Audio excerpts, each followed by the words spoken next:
మీ అందరికీ శుభాభివందనములు.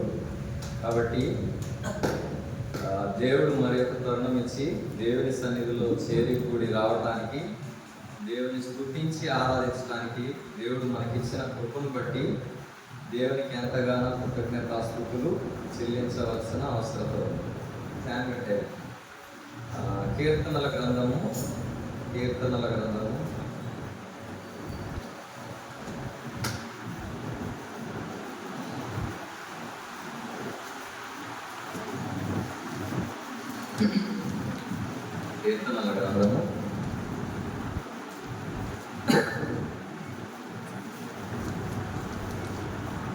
119వ అధ్యాయము, కీర్తనల గ్రంథము 119వ అధ్యాయము 18వ వచనం.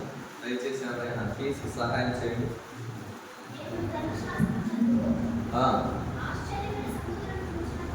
ఆశ్చర్యమైన సంగతులను చూచున్నట్లు నా కన్నులు తెరువు. కాబట్టి ప్రతిసారి కూడా దేవుని సన్నిధికి వచ్చిన మనం కూడా పాట పాడుతున్నాం కదా, ఏమని? నీ ధర్మశాస్త్రములు ఆశ్చర్యమైనవి, చూచున్నట్లుగా నా కన్నులు తెరువు. కాబట్టి దేవుని వాక్యమునకు వినటానికి వచ్చిన మనం కూడా నీ వాక్యమును బట్టి నడుచు పొందును. కాబట్టి నేను నీ ధర్మశాస్త్రమునందు ఆశ్చర్యమైన సంగతులను చూచున్నట్లు నా కన్నులు తెరువు. కాబట్టి మనం దేవుని సన్నిధికి వచ్చినప్పుడు మొదటిగా we have to come to the presence of God with a prepared heart. అంటే ఏంటంటే దేవుని సన్నిధికి వచ్చినప్పుడు హృదయమును ఏం చేసుకుని రావాలంట? ప్రిపేర్డ్ అంటే నేను తెలుగు ట్రాన్స్లేషన్ సిద్ధపాటు కలిగి రావాలి. దేవుని వాక్యమును వినేందుకు, దేవుని వాక్యమును గ్రహించేందుకు, దేవుని వాక్యానుసారముగా జీవించేందుకు మనము సిద్ధపాటు కలిగి రావాలి. కాబట్టి అందుకనే అటువంటి ఆశ కలిగి వచ్చినప్పుడే మనం దేవుని వాక్యమును వినగలము, దేవుని వాక్యమును అర్థం చేసుకోగలము, దేవుని వాక్యమును గ్రహించగలము. ఇంకో వచనము లూకాసు వార్త 24వ అధ్యాయం 45వ వచనం. లూకాసు వార్త 24వ అధ్యాయం 45వ వచనం.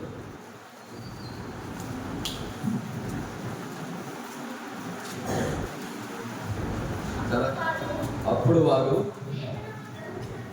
లేఖనములు గ్రహించినట్లుగా ఆయన వారి మనస్సును తెరిచి క్రీస్తు శ్రమపడి 3వ దినమున మృతులలో నుండి లేచినని. చాలు.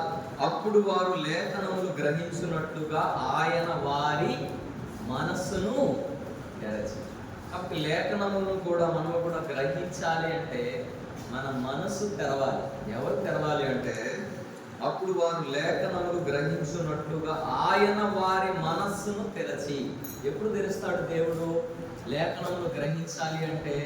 ఇక్కడ కీర్తన గ్రంథంలో చూసుకున్నట్లయితే నీ వాక్యమును బట్టి నేను నడుచుకుంటాను, నీ ధర్మశాస్త్రమైన ఆశ్చర్యమైన సంగతులను చూచున్నట్లు నా కన్నులు తెరువుమని మనము దేవుని అడిగినప్పుడు మాత్రమే దేవుడు మన యొక్క మనస్సును తెరిచేవారుగా ఉంటారు. కాబట్టి ఆశ గల ప్రాణం ఏం చేస్తారంటే దేవుడు తృప్తిపరుస్తాడు. ఆశ లేకుండా దేవుని మందిరానికి రాలేదు. ఆశ కలిగిన వారు చేసే పని ఏంటి అంటే ఏం చేస్తారు? సిద్ధపాటు ఉంటుంది, మెలకువ ఉంటుంది. కాబట్టి ఆసక్తి విషయములో మాంద్యులు కాక. మాంద్యులు అంటే ఏంటి అర్థం? రఫ్ మీనింగ్ తీసుకుంటే మందముగా లేకుండా, అంటే సోమరులుగా లేకుండా మెలకువ కలిగిన వారుగా ఉండాలి. కాబట్టి మనం కూడా దేవుని సన్నిధికి వచ్చినప్పుడు ఇంకో వచనం కూడా వచ్చింది. అపోస్తల కార్యములు 16వ అధ్యాయం 15వ వచనం కూడా చదవండి. అపోస్తల కార్యములు 16వ అధ్యాయం 15వ వచనం.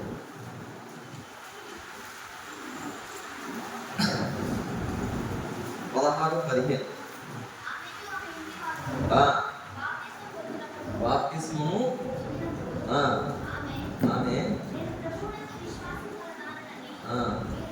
చాలు, ప్రభువునందు విశ్వాసము గలదానని. కాబట్టి మనం కూడా దేవుని వాక్యమును వినే ప్రతిసారి కూడా దేవుని వాక్యమునందు మనము విశ్వాసం ఉంచే వారుగా ఉండాలి. కాబట్టి క్రియారూపకముగా వాక్యము మనలో పని చేయాలంటే విశ్వాసము కలిగిన వారుగా మనం ఉన్నప్పుడు మాత్రమే ఆ వాక్యము మనలో పనిచేసేదిగా ఉంటుంది. కాబట్టి ఆ విధముగా మనం కూడా ఉండి దేవుని వాక్యమును విని వాక్యానుసారముగా జీవించి వాక్యానుసారముగా దేవుని ఆరాధించినప్పుడు దేవుడు మన ఆరాధనను అంగీకరించేవారుగా ఉంటారు. కాబట్టి ఆఖరిగా పాడుకున్న పాట ఏంటంటే, ఓ ప్రభువా ఇది నీ కృపయే. ఏంటంట అదే మన మెసేజ్ అంతే వాళ్ళ పాటలోనే ఉంటుంది. 160వ పాట కదా. ఓ ప్రభువా ఇది నీ కృపయే గొప్ప క్రయం ద్వారా కలిగేది. అంశం ఏంటంటే కృప. కాబట్టి మన ధ్యానం కొరకై ఎఫెసీయులకు రాసిన పత్రిక 1వ అధ్యాయం 7వ వచనం. దయచేసి అందరూ కలిసి ఎఫెసీయులకు రాసిన పత్రిక 1వ అధ్యాయం 7వ వచనం మనం అందరం కలిసి మన బైబిల్లో చేత పట్టుకొని ఈ వచనం చదువుదాం. రండి, ఎఫెసీయులకు రాసిన పత్రిక 1వ అధ్యాయం 7వ వచనం రండి చదువుదాం. దేవుని కృప మహదైశ్వర్యమును బట్టి ఆ ప్రియునియందు ఆయన రక్తము వలన మనకు విమోచనము అనగా మన అపరాధములకు క్షమాపణ మనకు కలిగి ఉన్నది. కాబట్టి దేవుని కృపా మహదైశ్వర్యమును బట్టి ఆ ప్రియునియందు ఆయన రక్తము వలన మనకు విమోచనం అనగా మన అపరాధములకు క్షమాపణ మనకు కలిగి ఉన్నది. కృప అనగానే అర్థం ఏమిటంటే, నేను మార్నింగ్ ధ్యానించినప్పుడు ప్రతిదీ కూడా దాని మీనింగ్ ఏంటో తెలుసుకోవాలి. తెలుగులో మీనింగ్ ఒకలా ఉంటుంది, ఇంగ్లీష్లో మీనింగ్ ఒకలా ఉంటుంది. ఏమని వచ్చిందంటే, God's unmerited favour and kindness towards humanity. ఏంటంట? Unmerited favour and kindness towards humanity అంటే ఏంటంటే దేవుని ఉచితమైన అనర్హమైన అనుగ్రహము. ఏంటంట? కృప అంటే దేవుడు మనకు దయచేసే, మనకు ఇచ్చే ఉచితమైన అనర్హమైన అనుగ్రహము. అర్హమైన అనుగ్రహం కాదు. ఎక్కడైనా వాళ్ళందరూ వాక్య శ్రద్ధగా ఉన్నారు. కృప అంటే ఏంటంటే, కృప అంటే చిన్నది కాదు. కృప అంటే చాలా మంది కృపలు ఉన్నాయి కదా, 3-4 ఉన్నాం. కృప అంటే అంత ఈజీ కాదు. ఏంటంటే దాని అర్థము దేవుని ఉచితమైన అనర్హమైన అనుగ్రహం. అనర్హమైన అనుగ్రహం అంటే ఏంటి? అర్హమైన అనుగ్రహం అంటే దానికి అర్హులము, దానికి దేవుడు మనకు అనుగ్రహం దయచేశాడు. అంటే అనర్హమైన అనుగ్రహం అంటే దానికి అర్హత లేదు మనకి. అర్థమవుతుందా? దానికి అర్హత లేదు, కానీ దేవుడు మన పట్ల తన ఉద్దేశమును ఉచితముగా అనర్హులమైన మనకు తన అనుగ్రహమును దయచేశాడు. అదే కృప. అంటే for which things we are not worthy అంటే ఇంగ్లీష్లో ఏమంటుందంటే అర్హులము కాని మనకు అర్హత కలగజేశాడు.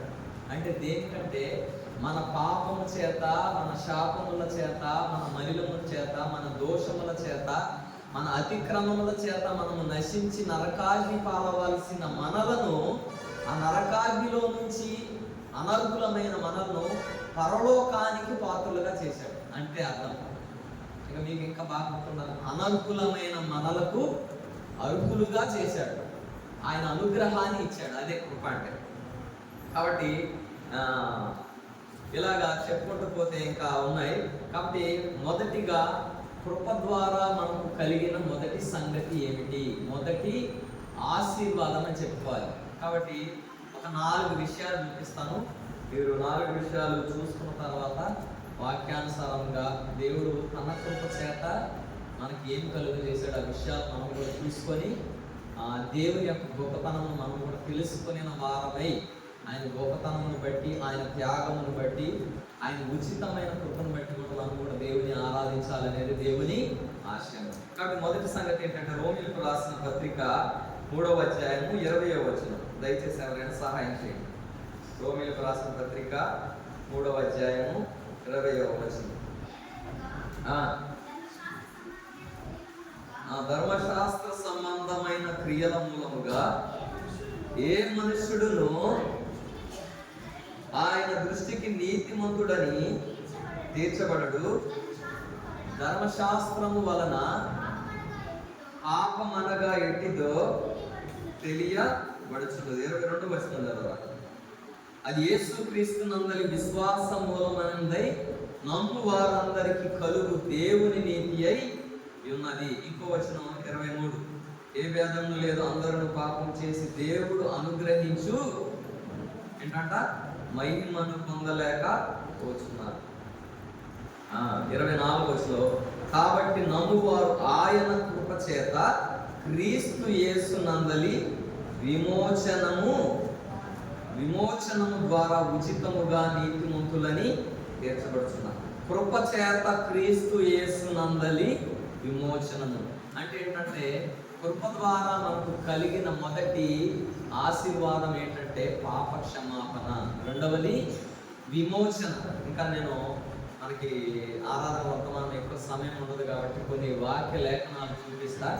వాక్య వెలుగులో కూడా మీరు కూడా అర్థం చేసుకుంటారని అనుకుంటున్నాను. మొదటి విషయం ఏంటంటే కృప ద్వారా పాప క్షమాపణ. అందుకని ఏలైన ధర్మశాస్త్ర సంబంధమైన క్రియలు మూలముగా ఏ మనుషుడును దేవుని దృష్టికి నీతిమంతుడుగా ఎంచబడాలి. కాబట్టి మన క్రియల ద్వారా మనము నీతిమంతులుగా చేయబడాలి. అర్థమవుతుందా? మనం చేసే పనుల ద్వారా, మన యొక్క జీవితం ద్వారా, మన యొక్క సాక్ష్యం ద్వారా, మన యొక్క నడువడి ద్వారా మనం నీతిమంతులుగా తీర్చబడలేదంట. మరి దేనిని బట్టి మనము నీతిమంతులుగా తీర్చబడ్డామంట? దేనిని బట్టి మనము పాప క్షమాపణ కలిగిందంట? కృప ద్వారా పాప క్షమాపణ. మనకి ఇంకా అర్థం అవ్వాలంటే తీతుకు రాసిన పత్రిక 3వ అధ్యాయము 5 నుంచి 7 వరకు చదవండి. తీతు అపోస్తలుడైన పౌలు తీతుకు రాసిన పత్రిక 3వ అధ్యాయము 5 నుంచి 7 వరకు చదవండి.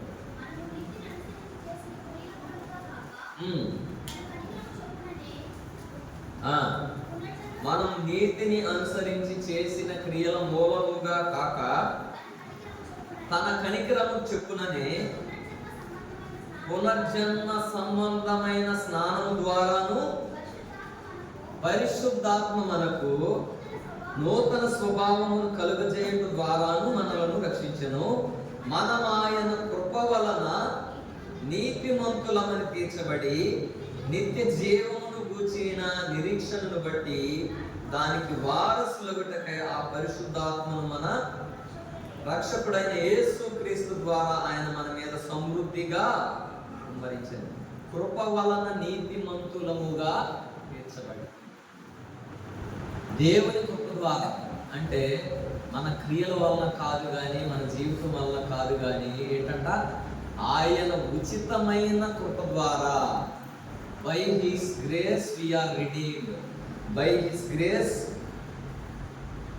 ఏంటంట ఆయన కృప ద్వారా మనకు పాప క్షమాపణ. By he grace we are made righteous అంటే ఆయన కృప ద్వారా మనం నీతిమంతులముగా చేయబడ్డాం. కాబట్టి ధర్మశాస్త్ర సంబంధమైన క్రియల మూలముగా కాదంట.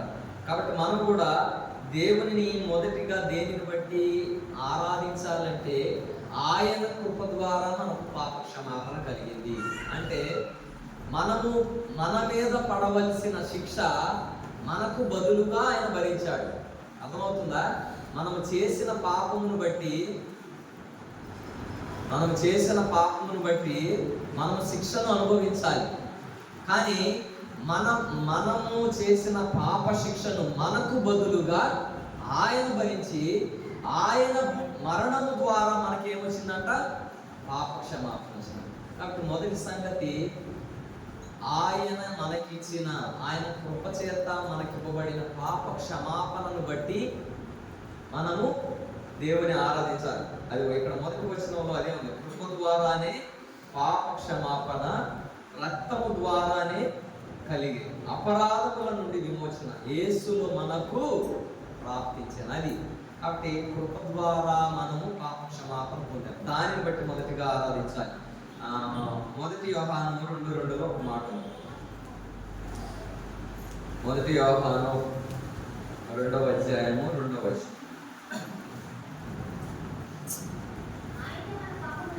ఆయన ఆయనే మన పాపములకు శాంతికరమై ఉన్నాడు.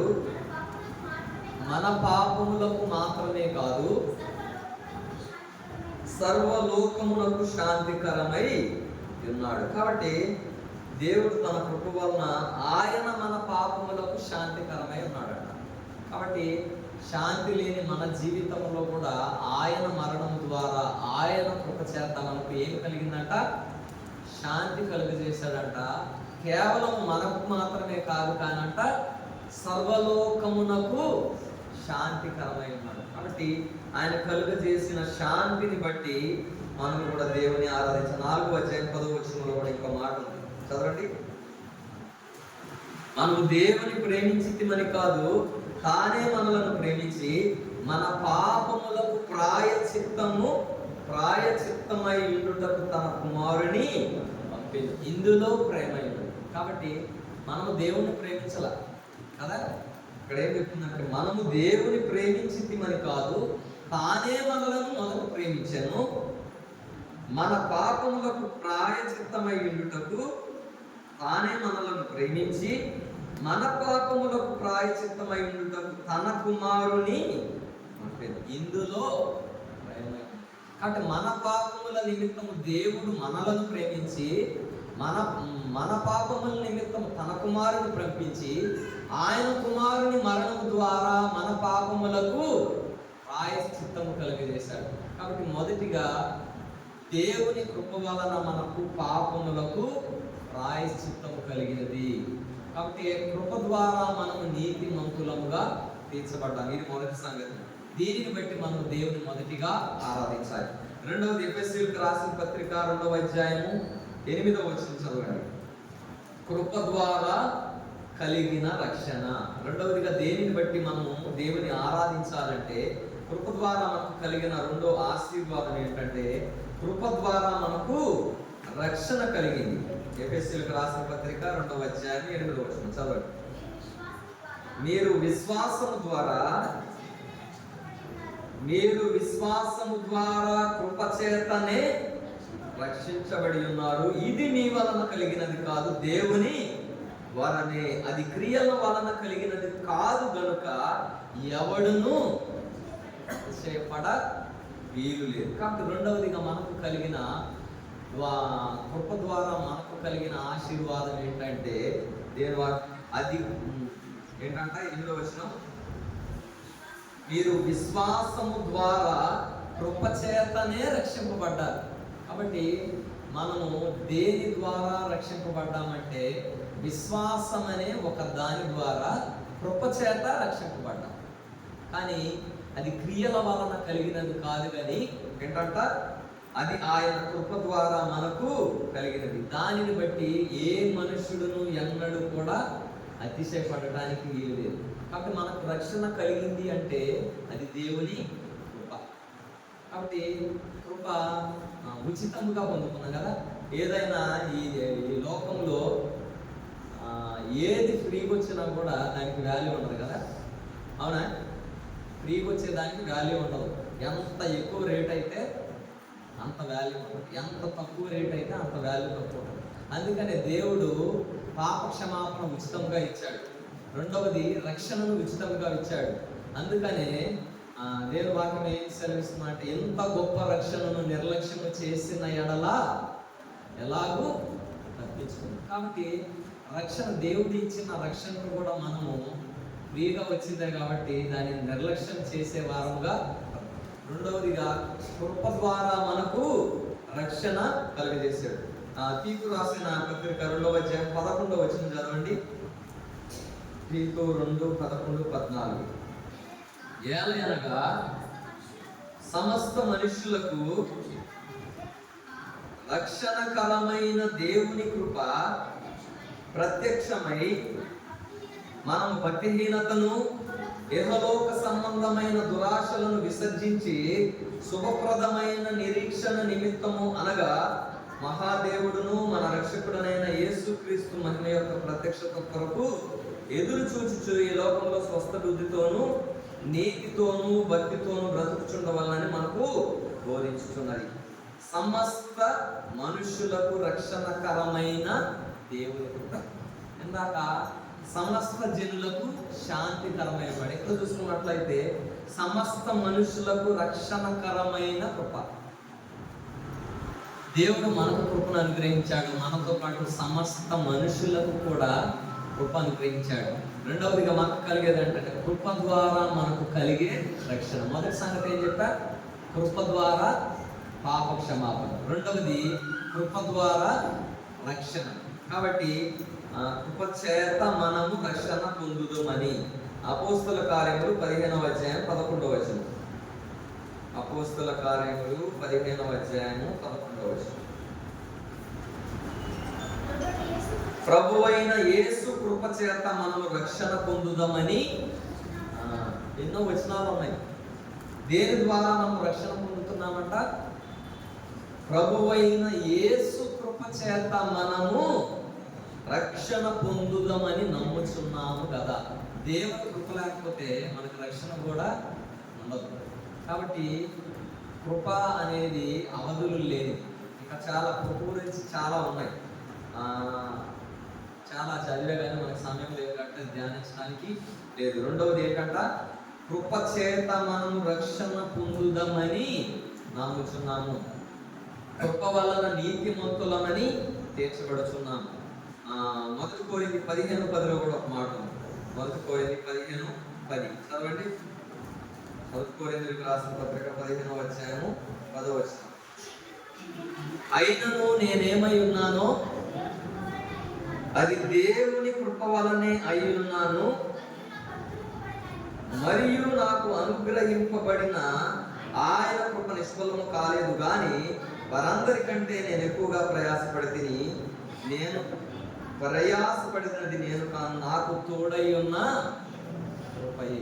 అనేక సార్లు మనం కూడా ప్రయాసపడుతున్నాం, సాధిస్తున్నాం, మన జీవిత ప్రయాణంలో సాగుతున్నాం అనుకుంటున్నాం.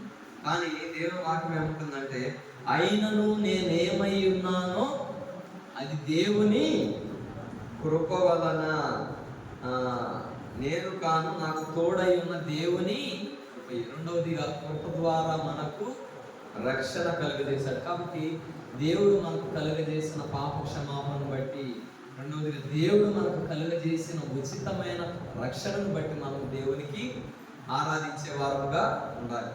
మూడవదిగా చూసుకున్నట్లయితే కృప చేత దేవుడు మనకిచ్చిన మూడవ ఆశీర్వాదం ఏంటంటే కృప చేత మనలను పిలిచాడు. ఏంటంట? మూడవది ఏంటంట? కృప చేత దేవుడు మనలను పిలిచాడు. కాబట్టి గలతీయులకు రాసిన పత్రిక 1వ అధ్యాయం 15వ వచనం. గలతీయులకు రాసిన పత్రిక 1వ అధ్యాయము 15వ వచనం. మూడవదిగా దేవుని దేనిని బట్టి మనం ఆరాధించాలంటే అయినను తల్లి గర్భము నుండి పడినది మొదలుకొని నన్ను ప్రత్యేకపరిచి కృపచేత నన్ను పిలిచిన దేవుడు నేను అన్య జనులలో తన కుమారుని ప్రకటింపవలెనని ఆయన నాయందు బయలుపరపను అనుగ్రహించినప్పుడు మనుష్య భాషలతో నేను. మూడవది ఏంటంటే తల్లి గర్భము నుండి పడినది మొదలుకొని నన్ను ప్రత్యేకపరిచి తన కృపచేత నన్ను పిలిచిన దేవుడు. మూడవదిగా దేవుడు ఏం చేశాడంట? కృప ద్వారా మనల్ని కృపచేత పిలిచాడు. ఎక్కడి నుంచి పిలిచాడంట? ప్రత్యేకపరచబడటానికి. కాబట్టి అన్య జనాంగములలో నుండి, దేవుని ఎరుగని ప్రజలలో నుండి, నిత్య నాశనమునకు పాత్రులమై ఉండవలసిన జనాంగములో నుండి తన సొత్తైన ప్రజలుగా దేవుడు మనల్ని పిలిచాడు. మూడవదిగా దేవునిని దేనిని బట్టి మనము ఆరాధించాలి అంటే కృప ద్వారా మనలను పిలిచాడు. కృప లేకపోతే, దేవుడు మనల్ని పిలవకపోతే మనం ఎక్కడ ఉండేవాళ్ళమంట? వాటికల్లా లోకంతో పాటు ఎక్కడ ఉండేవాళ్ళం? ఏ ఫంక్షన్లో ఉండేవాళ్ళం, ఏ ప్రదేశంలో ఉండేవాళ్ళం, ఎవరితో ఉండేవాళ్ళం, ఏమి చేసేవాళ్ళము, మన జీవితం ఏ విధముగా ఉండేది. కాబట్టి మూడవదిగా దేవుడు మనకిచ్చిన ఆశీర్వాదం ఏంటంటే ఆయన కృప ద్వారా మనలను పిలిచాడు. మంచి మాట ఉంది. పిలిచాడంట, పిలిచాను. ఏంటా వాక్యం? పిలిచి నీతిగా తీర్చాడంట. కాబట్టి ఇంకా పిలిచి ఏం చేశాడంటే, దేవుడు ఏ విధముగా పిలిచాడంటే, యోహాను సువార్త 15వ అధ్యాయం 16వ వచనం మనందరికీ పరిచయం ఉన్న వాక్యం. ఏ విధముగా పిలిచాడు దేవుడు మనల్ని అనే కొన్ని విషయాలు చూసుకున్నాం. యోహాను సువార్త 15వ అధ్యాయం 16వ వచనం చదవండి. మీరు నన్ను ఏర్పరచుకొనలేదు, మీరు నా పేరట తండ్రిని ఏమడుగుదురో అది ఆయన మీకు అనుగ్రహించినట్లు మీరు వెళ్ళి ఫలించుటకును మీ ఫలము నిలిచియుటకును నేను మిమ్మును ఏర్పరచుకొని నియమించింది. కాబట్టి దేవుడు ఏ విధముగా మనల్ని పిలిచాడంటే, మనము దేవుని ఏర్పరచుకోనలేదు కదా, మనము దేవునిని వెతకలేదు, దేవుడే మొదట మనలను ఏర్పరచుకున్నాడంట. అంత మాత్రమే కాకుండా దేవుడు ఎందుకు మనల్ని పిలిచాడు అంటే, మనం తండ్రి పేరట ఏమి అడుగుతామో అది మనము పొందుకోవాలని పిలిచాడు.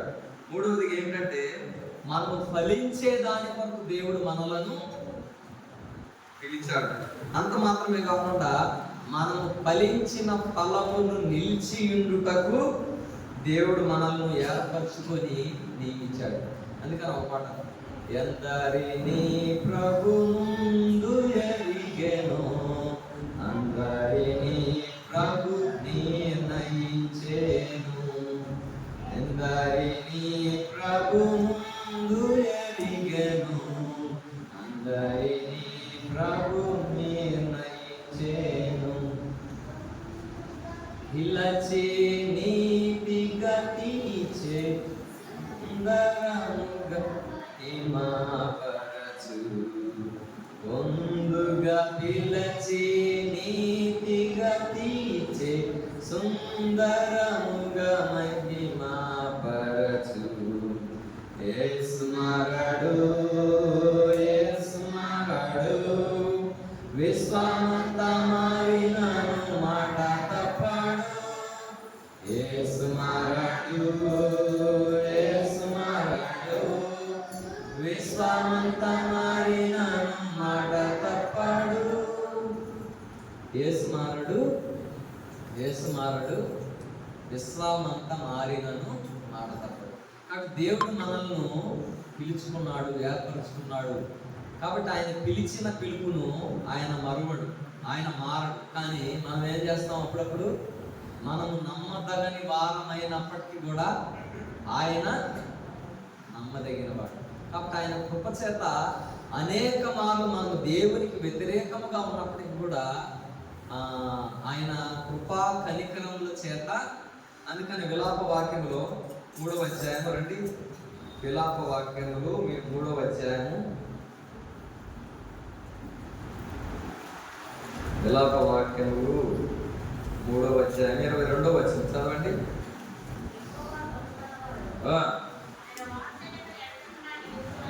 ఆయన వాత్సల్యత ఎడతెగక నిలుచుచున్నది గనుక మనం నిర్మూలము కాకుండా వారము అనుదినము నూతనంగా ఆయనకు వాత్సల్యత పుట్టుచున్నది, నీవు ఎంతైనా నమ్మదగిన వాడు. కాబట్టి అనుదినము నూతనముగా ఆయనకు మన పైన వాత్సల్యత పుట్టుచున్నది, ఆయన ఎంతైనా నమ్మదగిన వాడు.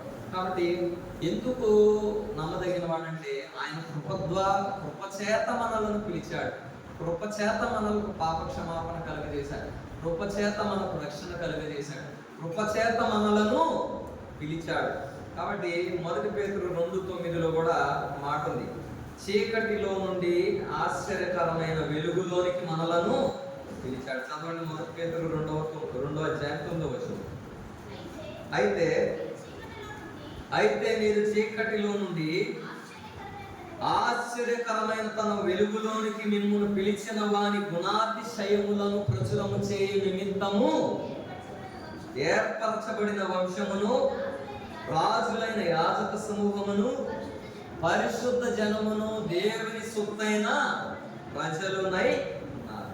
కాబట్టి దేవుడు మనల్ని ఎందుకు పిలిచాడు అంటే, చీకటిలో నుండి ఆశ్చర్యకరమైన తన వెలుగులోనికి మనల్ని పిలిచాడు. అంత మాత్రమే కాకుండా ఆయన గుణాతిశయములను ప్రచురము చేయు నిమిత్తము ఇంకా ఏర్పరచబడిన వంశముగా మనం ఉండాలని, రాజులైన యాజక సమూహముగా మనం ఉండాలని, పరిశుద్ధ జనముగా ఉండాలని దేవుని సొత్తైన ప్రజలనై ఉన్నారు. ఒకప్పుడు ప్రజగా ఉండక ఇప్పుడు దేవుని ప్రజ అయితిరి, ఒకప్పుడు కనికరింపబడక ఇప్పుడు కనికరింపబడితిరి. కాబట్టి దేవుని ప్రజలుగా లేని మనలను దేవుని ప్రజలుగా చేస్తాడంట. ఇంకోటి, దేవుని సొత్తైన ప్రజలుగా లేనప్పుడు మనల్ని రాజులైన యాజక సమూహములోనికి దేవుడు మనలను నడిపించాడు. లేకపోతే ఈ దినాన మనం మందిరంలో లేకుండా లోకంలో ఉండేవారు, దేవుని స్తుతించలేని వారుగా ఉంటాం. కానీ దేవుని కృపను బట్టి, దేవుని పిలుపుని బట్టి, కృప చేత ఆయన పిలిచిన దేవుడు మనల్ని కూడా రక్షించినాడు. కాబట్టి మూడవదిగా కృప ద్వారా దేవుడు మనల్ని పిలిచాడు. కాబట్టి మూడవదిగా కృప ద్వారా పిలిచిన దేవుని మనము ఆయన పిలుపును బట్టి మనము దేవుని ఆరాధించాలి. ఆఖరిగా కృప ద్వారా ఏమి కలిగింది? కృప ద్వారా ఏమి కలిగింది? కృప ద్వారా మనకు బలమును అనుగ్రహించాడు. ఏంటంట? బలహీన సమయంలో పాట నాకు కరెక్ట్గా వాయిస్ రావట్లా. 2వ కొరింథీయులకు రాసిన పత్రిక 12వ అధ్యాయము, 2వ కొరింథీయులకు రాసిన పత్రిక 12వ అధ్యాయము 7వ వచనం నుంచి 9వ వచనం వరకు. 2వ కొరింథీయులకు రాసిన పత్రిక 12వ అధ్యాయము చదువు.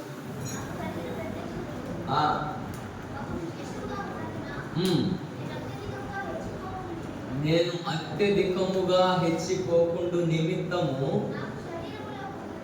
నాకు శరీరములో ఒక ముళ్ళు,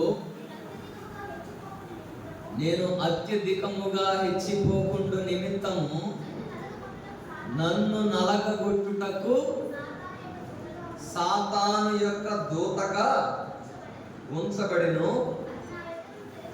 అది నా యొద్ద నుండి తొలగిపోవాలనని దాని విషయమై ముమ్మారు ప్రభువును వేడుకొంటిని. అందుకు నా కృప నీకు చాలును, బలహీనత యందు నా శక్తి పరిపూర్ణమగుచున్నదని ఆయన నాతో చెప్పెను. కాగా క్రీస్తు శక్తి నా మీద నిలిచిండు నిమిత్తము విశేషముగా నా బలహీనత యందే బహు సంతోషముగా అతిశయపడుదును. కాబట్టి నాకు కలిగిన ప్రత్యక్షతలు బహు విశేషముగా ఉన్నవి. కాబట్టి మీరు అబ్జర్వ్ చేశారో లేదో, ఇటేనండి వాక్యం ఇటేనండి. నాకు కలిగిన ప్రత్యక్షతలు బహు విశేషముగా ఉన్నందున నేను అత్యధికముగా హెచ్చిపోకుండా నిమిత్తము నాకు శరీరంలో ఒక ముళ్ళు, నేను అత్యధికముగా హెచ్చిపోకుండా నిమిత్తము నన్ను నలగగొట్టుటకు సాతాను యొక్క దూతగా ఉంచబడింది. మీరు అబ్జర్వ్ చేశారు లేదు, పెద్ద పెద్ద సేవకులందరికీ కూడా మంచి మంచి రోగాలు ఉంటాయి. అవునంటారా? బిల్లీ గ్రాహం గారు తెలుసు కదా, ప్రపంచానికి నంబర్ 1 సేవకుడు ఆయన. అనేక లక్షల మందిని దేవునికి నడిపించిన సేవకుడు. కానీ ఆయన మంచిగానే జీవించాడు. ఎక్కువ సంవత్సరాలు, దగ్గర 100 సంవత్సరాల దాకా, దగ్గర 99 సంవత్సరాలు 8 సంవత్సరాలు జీవించాడు. కానీ ఆయన క్యాన్సర్ వ్యాధితో మరణించాడు. తెలుసా?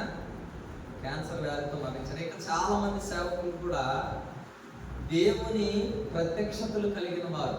భక్త్ సింగ్ గారు కూడా చూసుకున్నట్లయితే ఎన్ని సంవత్సరాలు ఉన్నారు పడక మీద? 12 12 సంవత్సరాల దాకా పడకలోనే ఉన్నారు.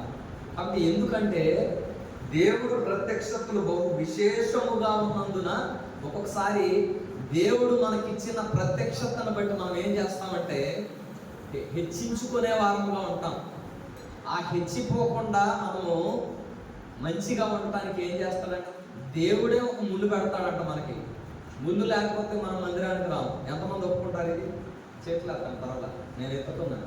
ముళ్ళు లేకపోతే దేవుని దగ్గరికి రాము, ముళ్ళు లేకపోతే దేవుని ప్రేమించము, ముళ్ళు లేకపోతే దేవుని ఆరాధించము, ముళ్ళు లేకపోతే దేవునికి నమ్మకముగా ఉండము, అనారోగ్యము లేకపోతే చెప్పండి ఇంకా అవునా కాదా? అందుకని దేవుని వాక్యం ఏమంటుందంటే, మూడవదిగా దేవుడు కృప ద్వారా మనకు బలమును అనుగ్రహిస్తాడట. అందుకని నాకు కలిగిన ప్రత్యక్షతలు బహు విశేషముగా ఉన్నందున నేను అత్యధికముగా హెచ్చిపోకుండా నిమిత్తము నాకు శరీరములో ఒక ముళ్ళు, నేను అత్యధికముగా హెచ్చిపోకుండా నిమిత్తము నన్ను నలగగొట్టుటకు సాతాను యొక్క దూతగా ఉంచబడినంట. సాతానే ఒక దూతగా ఉండి దేవుడే ఒక ముళ్ళు పెట్టి మనల్ని నలగొడుతున్నాడట. ఎప్పుడు కొద్దిగా దేవుని దగ్గర నుంచి ఇలా వెళ్దామన్నప్పుడు కల్లా ముళ్ళుతో ఇలా గుచ్చుతాడట. సాతాను దూతలు పంపుతాడట. అప్పుడు అటు లేదు కాస్త తోస్తామట. కాబట్టి దేవుడు కృప ద్వారా మనకు బలం అనుగ్రహించేవాడు. అపోస్తలుడైన పౌలు ఒక భక్తుడు. ఆయనకు కలిగిన ప్రత్యక్షత ఏంటంటే, యేసుక్రీస్తు ప్రభువారి తర్వాత ఆ విధంగా జీవించిన వ్యక్తి ఎవరైనా ఉన్నారంటే అపోస్తలుడైన పౌలు. అందుకని ఏం చెప్పగలిగాడంటే, నేను క్రీస్తును పోలి నడుచుకున్న ప్రకారం మీరును, ఎంత మాట ఇది అర్థమవుతుందని చెప్పేది. క్రీస్తు ఏ విధముగా అయితే జీవించాడో నేను కూడా ఆ విధముగా జీవించా, మీరు నన్ను చూసి దేవుడి వల్లే నడుచుకోమని చెప్పాడు. ఆయనకు అంత ప్రత్యక్షత ఉంది. కానీ అంత ప్రత్యక్షత కలిగిన వ్యక్తికి కూడా ఒక ముళ్ళు ఉందంట. ఎందుకు? ఆయనకు కలిగిన ప్రత్యక్షతలు అనేకములు. ఆ ప్రత్యక్షతల్లో నుండి తొలగిపోకుండా ఉండాలంటే ఒక ముళ్ళు ఉండాలి.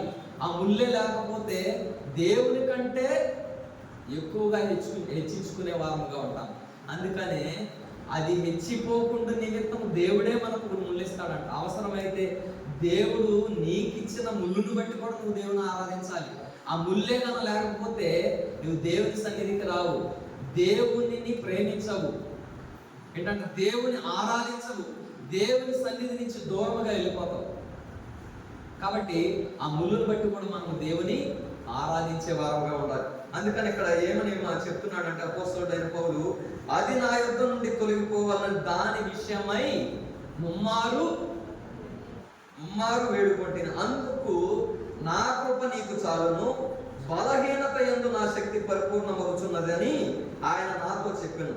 కాగా క్రీస్తు శక్తి నా మీద నిలిచియుండు నిమిత్తము విశేషముగా బలహీనతల యందే బహు సంతోషముగా అతిశయ పడుదును. ఇంకో మాట కూడా చెప్పాడు ఇక్కడ ఏంటంటే, నేనెప్పుడు బలహీనుడనో అప్పుడే బలవంతుడను గనుక క్రీస్తు నిమిత్తము నాకు కలిగిన బలహీనతలలోను, నిందలలోను, ఇబ్బందులలోను, హింసలలోను, ఉపద్రవములలోను నేను సంతోషించున్నాను. మీరు ఇంకా కేర్ఫుల్గా అబ్జర్వ్ చేయాల్సిన విషయం ఏంటంటే, నేను ఎప్పుడు బలహీనుడనో అప్పుడు బలవంతుడు. ఏంటి దీని మీనింగ్ ఏంటి? దీని అర్థం ఏంటి? నేను ఎప్పుడు బలహీనుడనో అప్పుడు బలవంతుడనంట. అంటే అర్థం ఏంటంటే, శరీరరీత్యా పరిస్థితులు ప్రతికూలముగా వచ్చినప్పుడు, శరీరరీత్యా బలహీనులమైనప్పుడు, అనారోగ్యంతో ఉన్నప్పుడు ఎక్కడికి వెళ్తాం మనం? అర్థమవుతుందా? శరీరం ఎప్పుడైతే బలహీనం అవుతుందో ఆత్మ అప్పుడు ఏమవుతుంది? బలం పొందుతుంది. ఆత్మ ఎప్పుడైతే బలహీనం అవుతుందో శరీరం అప్పుడు బలం పొందుతుంది. అందుకని అపోస్తలుడైన పౌలు ఏమంటున్నాడు? నేనెప్పుడు బలహీనుడనో అప్పుడే బలవంతుడను. కాబట్టి శరీరరీత్యా మనం బలహీనంగా ఉండవచ్చు, అనారోగ్యాలు రావచ్చు, ఇరుకులు రావచ్చు, ఇబ్బందులు రావచ్చు, కానీ ఆత్మీయముగా మనం బలవంతులముగా ఉంటాం. కాబట్టి దేవుడు మనకిచ్చిన 4వ సంగతి ఆశీర్వాదం ఏంటంటే, కృపచేత బలం ఇచ్చాడు. కాబట్టి ఆయన కృపచేత బలము పొందుకొని మనము దేవుని 4వదిగా ఆరాధించాలి. అందుకనే నేను ఎప్పుడు బలహీనుడనో అప్పుడే బలవంతుడు. చాలాసార్లు మనం బలహీనులని బాధపడే వారంగా ఉంటాం. కానీ గుర్తుంచుకోవాల్సిన విషయం ఏంటంటే, నువ్వు ఎంత బలహీనముగా అవుతున్నావో శరీరముగా, దేవునితో అంత దగ్గర అవుతావు. అందుకనే ఎవరానా నా పేరేదో ఉంది, లేదా ఏం లేదా, చంద్రలేల, నాకు బలము ఉన్నంత వరకు చదవలేదు, నాకు కనుదృష్టి ఉన్నంత వరకు చదవలేదు నీ వాక్యం.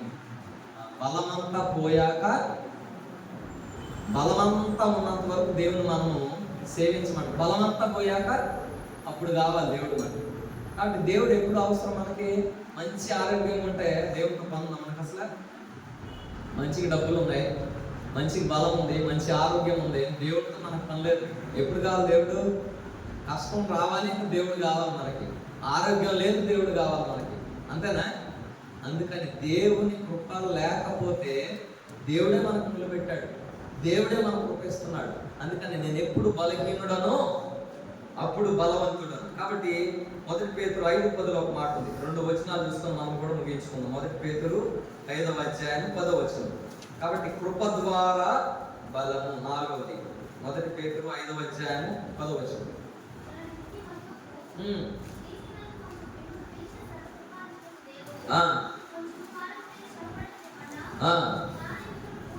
తానే మిమ్మును పూర్ణులుగా చేసి స్థిరపరిచి బలపరచును.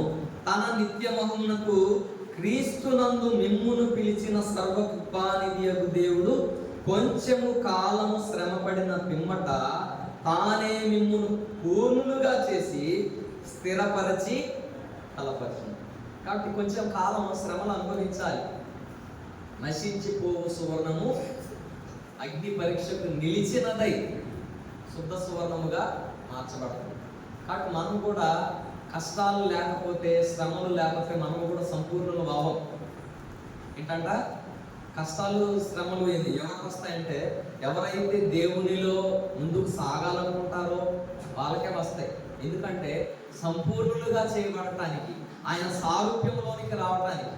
అందుకని కొంచెం కాలం శ్రమ పడిన పిమ్మట తానే మిమ్మల్ని పూర్ణులుగా చేసి స్థిరపరిచి బలపరచు. ఒక పాట బాగా ఫేమస్ అయింది, చూడు. ఏం పాట? స్థిరపరచువాడవు, బలపరచువాడవు, ఏదైనా చేయగలరు. ఈ మధ్య బాగా ట్రెండింగ్లో ఉంది కదా సారు.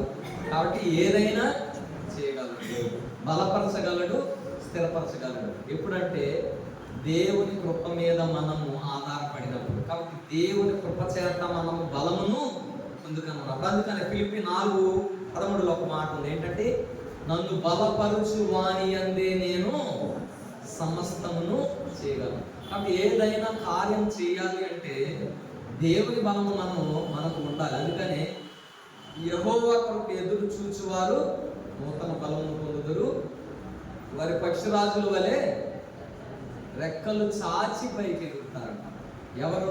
ఎవరైతే దేవుని వైపు చూస్తారో వారు నూతన బలమును పొందుతారు. కాబట్టి 4 అంశాలు ఇస్తున్నాం. మొదటిగా కృప ద్వారా మనకు ఏం కలిగిందంట?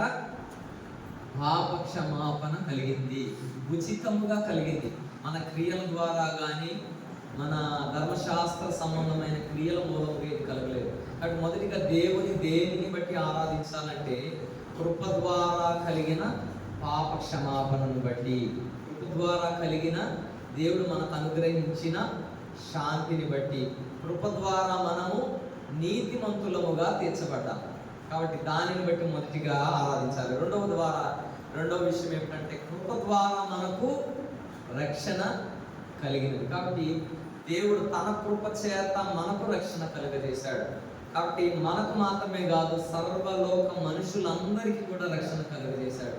కాబట్టి రెండవదిగా దేవుడు మనకు కలుగజేసిన రక్షణను బట్టి మనం దేవుని ఆరాధించాలి. మూడవదిగా కృప ద్వారా దేవుడు మనల్ని పిలిచాడంట.